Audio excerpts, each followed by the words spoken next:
up guys? Hello everyone, my name is Kaylee and just thank you so much for clicking into this video, and I just hope that this video will help you throughout your entire university application process. So I'm not going to say that much or yap a lot because I know that you want the crucial, the important information of how a, international average Asian girl got into CMU. So let's get started.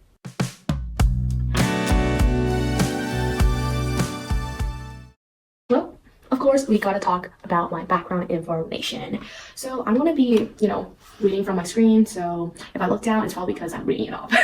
Okay, so let's talk about my background information. So first of all, I am from Canada. Yes, a proud Canadian. So I applied to CMU, which makes me an international student.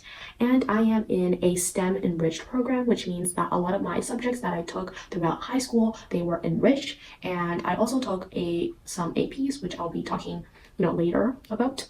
And also I'm Chinese, my ethnicity, and no legacy. That means both of my parents did not graduate from CMU, and they did not graduate from any Ivy League schools either. And I did not require any financial aid. So for each section essentially, I'm probably going to slap a condensed summary on the side because I know it helps a lot, definitely for me when I was watching videos like this. So hopefully it's very helpful for you, and enjoy the rest of the video. Okay, so we got into the boring section. I'm calling this boring section, like the stats section, boring because it's just numbers. To be very honest with you, I think as long as you meet the threshold, which is, as long as you are the average or the median, then you are fine. You don't need to strive for the best because usually US applications are very holistic and they focus more on your extracurriculars, your achievements, and your essays. So don't worry too much if your grades are not peak because as you can see, these are my grades and the APs that I've taught and the SAT score. I'm kind of average in terms of my statistics. So yeah, hopefully this makes you feel a bit better, and let's move on to something more exciting like my extracurriculars and my activities. Okay, so I know that a lot of how I got into insert university videos would tell you that you should probably have a spike in your activities and extracurriculars list. And to be fair, I completely agree with them that if you have a spike, something that is worth, very memorable to the admission officers, of course, it's a great thing.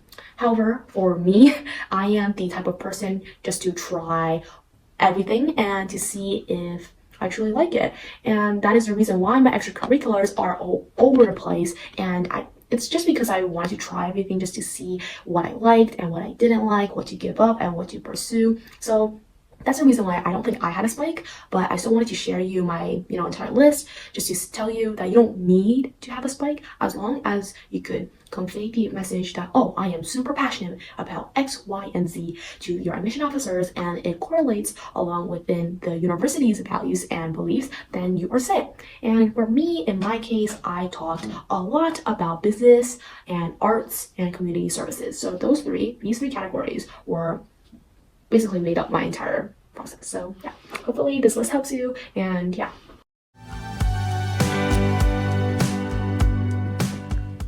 Finally, we got to the achievements part, and this is actually my favorite section because every time when I watch a video of how I got into, Harvard or Yale or Stanford or MIT, their list of achievement is just cracked.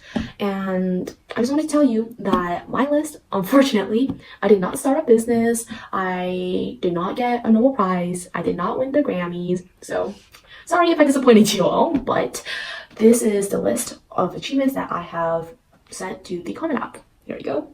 As you can see, it is pretty normal, I would say, in the applicant pool of, very cracked kids. So I just wanted to explain some of these achievements just in case if you don't know what they are or just want to know a bit more in detail. So let's see. Where's my first one? Okay, so first one, DECA. I think most of you would know what DECA is, but if you don't know, DECA is just a business competition. And for me, I got second place internationally in STDM marketing. STDM just stands for Sports and Entertainment Team Decision Making under the marketing category.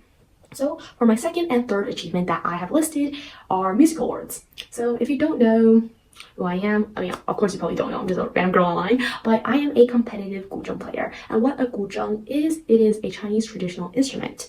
So these are just lists of awards that I won throughout different music competitions, and they are pretty big ones. They are national ones, so I just decided to put them a bit upwards. So for my fourth achievement, I have listed that I am a two-time recipient of the Ontario Youth Service Award. So if you're not in Ontario, you probably don't know what this is. Essentially, I got nominated twice. So in 2 separate years, I got nominated by two different organizations to the Ontario government. So basically they said, yo, Ontario government, Kaylee is a great volunteer. She spent X amount of hours helping her community in X, Y, and Z. And we want to nominate her to get this award. And this award is the Ontario Youth Volunteer Service Award. So it's pretty cool. I got it twice in grade 10 and also in grade 11.